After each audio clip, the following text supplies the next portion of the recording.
que elas exigiam que outras funcionárias da Globo acusassem ele de assédio sexual. E elas falavam assim: comigo não aconteceu isso. O mercado de trabalho está cada vez mais competitivo. E saber inglês hoje é coisa de se ter certeza. O inglês te dá até 10 vezes mais chances de conseguir o seu emprego dos sonhos, de conseguir a tão sonhada promoção. Então não perca tempo. Acesse o link fixado nos comentários e transforme sua vida aprendendo inglês.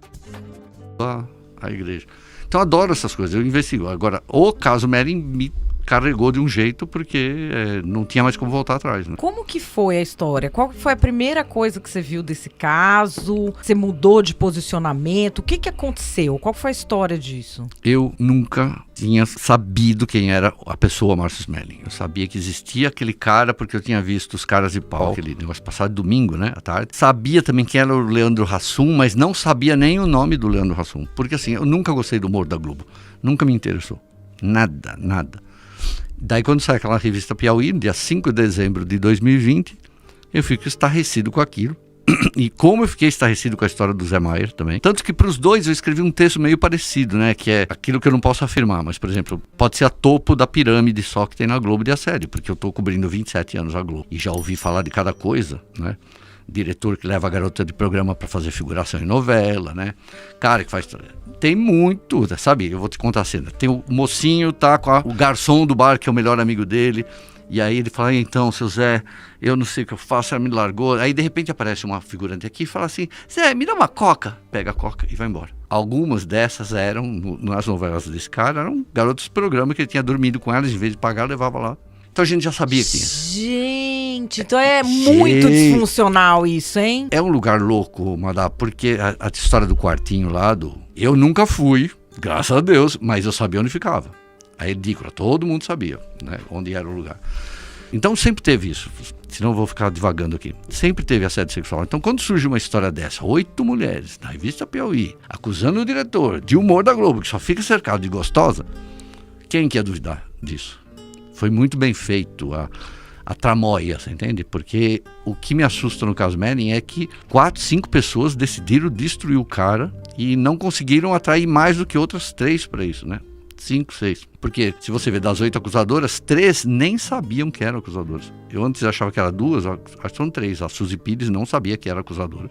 A Débora Lan não sabia que era acusadora e nem a Renata Ritt sabia que ela ia entrar como acusadora. Porque essa advogada, doutora Mayra Cota, fez um negócio tão errático, um negócio tão assustador pro que eu conheço, do pouco que eu conheço de justiça, que em vez de ela fazer uma ação penal e ir no Ministério Público, ela vai chamar a Mônica Bergamo. A primeira coisa que aparece desse caso é em outubro de 2020. Veja bem. Ah, foi antes da Piauí? Antes da Piauí. Ah, tá. A primeira nota quem dá é o Léo Dias em dezembro de 2019. Ele dá Melin está sendo investigado por assédio, mas ele não fala moral nem sexual, fica meio...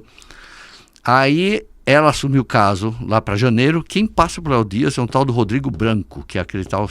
que é o Cicerone dos brasileiros. A Mayra Cota entra em 2020 e aí ela se junta, porque a Mayra Cota chega até esse grupo por causa da Manuela Miklos, que é a socióloga, né? Que vai, a filha do Paulo Miklos, que conhece a Verônica fala: ó, tem um cara aí que a gente vai destruir ele. Só que elas não contam a verdade entre elas. Elas não sabiam que era esse mimicocó de todas com o Márcio Melin. E aí essa Mayra Cota entra e virou isso daí. Então quando sai a história, eu acredito, faço 4 conteúdos. Faço 2 vídeos, 2 textos, e que eu sou bem duro com o Márcio, né? Bastante, eu não chego a condenar ele, mas tô quase. É um absurdo, eu não tive nenhuma dúvida disso, sabe? Não é possível. E aí logo que eu faço isso, eu começo a receber informação: olha, não pode não ser isso que você está falando. E o que as pessoas esquecem é que quando sai a Piauí em 2020, o caso já tinha passado 2020, ela saiu em dezembro. De janeiro a dezembro, essas mulheres agiram dentro da Globo para destruir o Melin. E elas começaram, aí eu descubro que elas tinham passado o trator contra outras mulheres, que elas exigiam que outras funcionárias da Globo acusassem ele de assédio sexual. E elas falavam assim: comigo não aconteceu isso, não tenho nada disso. E você pode ver que elas nunca conseguiram sair do grupo delas. Elas tentaram centenas de pessoas, sabe? Elas tentaram pressionar Ellen Roche, acusar ele de assédio sexual, pressionaram um monte de gente, 2 redatoras, inclusive uma tá no UOL, gente de produção, gente de figurino, elas tentaram tudo, elas não conseguiram. Como é que elas não acharam uma figurante? Você imagina quantas milhares de figurantes gostosas, lindas, o Melin não trabalhou. Onde estão essas figurantes? Porque só um grupo restrito. E aí foi caindo minha ficha. Eu falei, puta, não acredito que eu tô vendo isso. Eu falei, não é possível que teve tanta maldade. Aí eu vou descobrindo Verônica Debon, que era a ex-namorada que tomou um pé na bunda. Eu descubro a história de Bárbara do Vivier, que foi amante dele por 7 anos e o marido flagra. E aí, pra dar uma desculpa pro marido, você não sabe dessa história? Não. Bárbara do Vivier, irmã do Gregório, foi amante do Mellin de 2011 a 2017. De 2011 a 2015 ele era casado, 2016. 2016 ele se separa e ela está casada. E eles continuaram se vendo. Emoções tórridas, mensagens tórridas, motéis. Eram conhecidos como os cabelinhos na Globo, né? Porque tinha chegado de cabelinho molhado depois do almoço, né? Que todo mundo fala, né? E aí ela ia na casa dele direto, e lá no Botafogo, não, Copacabana, e ela ia com o carro dela. Um dia quebra o carro dela e ela passa a ir de Uber. Só que ela esquece que a notificação do Uber ia pro marido. Ah, não! Foi isso que aconteceu. Também não deu certo o negócio porque a gente desse nível de inteligência, né? Gente, ela não lembrou, né? Mas aí o marido flagra, fala, o que você está fazendo de novo? Quem mora aqui? Daí descobre lá que é o Mellin, e aí pra não assumir a responsabilidade, ela fala, não, ele me assedia, mas nunca aconteceu nada, ele só quer ficar perto de mim, não, eu vou sair de perto dele, mas olha, nunca aconteceu nada. Aquelas desculpas esfarrapadas. E depois eu vou pesquisar a vida dela e descubro que ela tinha um problema de mitomania desde criança, coisa que ela até assume. Porque ela faz isso, o Mellin meio que se afasta dela, né? Fica assustado, né? Falar que ele está abusando. Sendo que você, desculpa, são 7 anos. 7 anos. 7 anos não é tempo, pô. Tem ela, sabe, eu não vou falar, mas assim, eu já falei essa questão, né? Tinha dúvida até de quem era o pai do filho dela, entende? Porque ela não sabia se era o Mellin ou era se é o marido. É o marido. Mas você entender, essa pessoa, ela não assumiu a responsabilidade dela, e ela é a base de tudo isso, porque ela é a primeira pessoa a falar a palavra assédio contra o Márcio Mellin. Porque ele até, acho que queria ficar com ela, eles se apaixonaram mesmo. Dá pra ver pelas mensagens, sabe? Ela fica mandando mensagem, depois que ele corta o relacionamento com ela fica mandando um monte de mensagem, quero te ver, tô com saudade, não sei o quê. Porque pra ela tudo bem, ela mentiu pra família, só que nesse momento já estavam criando a cabeça dele, porque a madrasta dela é Maria Clara Gueiros. E a Maria Clara Gueiros é uma das melhores amigas de Verônica Debon e de Luciana Fregolenti. Então, Debon tomou um pé na bunda, tá revoltada de ódio. A Gueiros acredita na Bárbara e acha que realmente o Mellin assediava ela. A Fregolenti odeia o Mellin porque ela queria assinar uma assinatura especial numa produção chamada Mulheres Fantásticas, e ele não deixa, porque não era a história dela, ela só adaptou. Então essas mulheres se juntam, aí a Bárbara tira da reta, porque a Verônica fala pra ela, é a sua oportunidade, todo mundo vai ver que ele era realmente um assediador. E aí foi o fim do coitado do Mellin. E aí essa história vai andando assim, como é que você, que tinha visto isso na Piauí, vai descobrindo, assim, qual foi a primeira coisa, ou documento, ou depois, qual foi a primeira coisa que te fez falar, meu Deus do céu?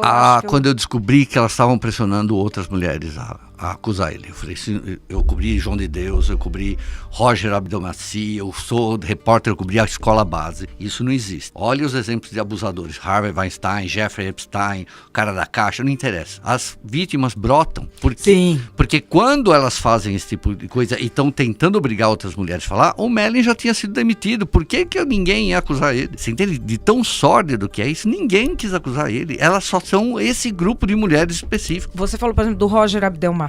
Eu conheço alguma das vítimas, inclusive que foram ameaçadas depois. Mas esse processo que você fala é muito claro, porque assim, é uma ou duas que pra ela deu e ela fala, dane-se, vou botar a boca no mundo. As outras saem. De repente começa a sair, o Weinstein de lá dos Estados Unidos, tem mulher até hoje aparecendo. E elas não se nenhuma. Conhecem, essa que é diferente. Aí verdade. Nesse momento eu já vi que tinha um problema ali, né? Eu já tinham me falado, olha, a coisa é pesada aqui. Daí quando eu começo a ouvir testemunhas e ver o que elas tinham feito, eu já vi que estava tudo errado. Aí eu descobri a história da Verônica Debon, que era a que tomou um pé na bunda. Eu tenho todas as mensagens, né? Depois eu te falo. Que mais? Daí descubro da Gueiros, descubro essa história da Bárbara do Vivier, até que em março, abril do ano passado, eu consegui finalmente os autos do processo. Eu fui pro Rio, e você sabe, no Rio dá pra conseguir coisas muito fáceis, né? Não muito fáceis, mas eu cobri polícia, né? No Rio também, conheço Polícia Federal. Então você... Eu tenho fonte, eu fui repórter de polícia, né? Aí eu consigo. Eu sei. Quando eu consigo, depois de tudo que eu já tinha visto, tanto que em junho eu publiquei as matérias contra o Mellin em dezembro de 2020. Em junho de 2021, 6 meses depois, eu faço um vídeo no UOL falando que eu estava arrependido de ter gravado aqueles vídeos e ter falado aquilo. Eu falei que eu jamais deveria ter feito isso e que eu me arrependia, porque eu já sabia que estava tudo errado. Sem ter muitas provas materiais. Eu ainda não tinha, sabe, materialidade. Eu tinha as histórias e testemunhas. E aí, quando eu pego os autos, eu vejo as trocas de mensagens de anos dessas mulheres com ele. Aquilo brulhou meu estômago, porque você via um monte de interesseira, sabe, dando cantada no cara, jogando charme. Uma delas pede para ele trazer uma lingerie de Paris para ela. Ela traz uma Victoria's Secret. E a Victoria's Secret é americana, né? Sei por que pediu pro cara em Paris. A outra falando... Pode falar o que quiser, querido. Pode. Essa Verônica Debon mandando no dia 10h46 da manhã, falando assim: e amor, você viu o que eu fiz? Eu amo me masturbar na sua cara, essa sua cara de vibrador. Ela manda pra ele porque eles transaram na noite anterior. E tudo isso normal, porque assim, estão namorando. Um manda mensagem sacana pro outro. De repente, depois de um ano, quando ela toma um pé na bunda, ela fala: não, eu estava sendo assediada, estava sendo abusada, estava gaslighting, não sei o que, sabe? Relacionamento abusivo, fui enganada, sabe?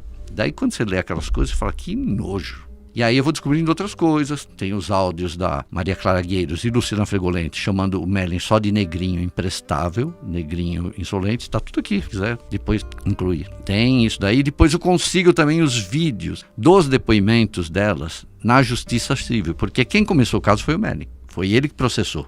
Não foi ela. Isso que eu sempre achei uma coisa curiosíssima, porque assim, eu já vi vítima que não vai à justiça, de jeito nenhum. Ou vai e depois não vai nunca mais. Ou vai e depois desiste. Mas vítima que vai na imprensa inteira e não vai à justiça, isso foi a primeira vez que eu vi, porque a vítima, quando ela vai à justiça, geralmente é só depois dali que ela vai à imprensa. Ela vai à imprensa já falando: olha, tá aqui, eu registrei, assim, assado. É uma das poucas vezes que eu vi rolar tanto tempo sem judicializar. Mas aí que entra a advogada de novo, porque não foram elas. É a advogada que pega o caso. Eu fiz esse vídeo ontem lá no TikTok. É a advogada que pega o caso para se projetar, porque assim, ela tem uma história, não sei se você sabe, dessa Mayra Cota. Ela foi assessora-chefe da Gleisi Hoffmann, em 2012. Governo Dilma. Ela já vinha do Cacai, ela é meio apadrinhada, né, pelo Cacai. E ela vai até a saída do governo da Dilma. E aí ela entrou, ela foi muito esperta, porque ela começou lá na década retrasada aí. Ela faz o direito de gênero, que não era uma coisa muito falada, isso está explodindo agora. Então ela teve visão para isso. E aí, quando surge o caso Merlin, essa Manuela Miklos aí, fala: eu tenho uma amiga que pode entrar nesse caso para acabar com ele de vez. E chama a Mayra Cota. E a Mayra Cota fica 8 meses fazendo uma peça de acusação contra ele, em vez de levar ao Ministério Público ou na ouvidoria da mulher, da Polícia da Mulher, delegacia, ela chama a Mônica Bergamo e dá uma entrevista que ela destrói o Márcio Merlin em outubro. E aí, outubro, novembro, dezembro, ela vai ficar municiando a imprensa toda hora, detonar o cara. Até que surge em 5 de dezembro a matéria da Piauí, que é absolutamente devastadora, né? E eu sozinho já contei mais de 60 erros naquela matéria. É uma ficção, aquilo não é uma história. Aquilo é a peça de acusação dos autos. A forma como está construída a matéria da Piauí é exatamente os autos do processo, as primeiras 68 páginas que eu tenho. Obrigado por ficar até aqui. Gostou do conteúdo? Não se esqueça de deixar o seu like e se inscrever no canal. Fique com a gente se encontra no próximo vídeo.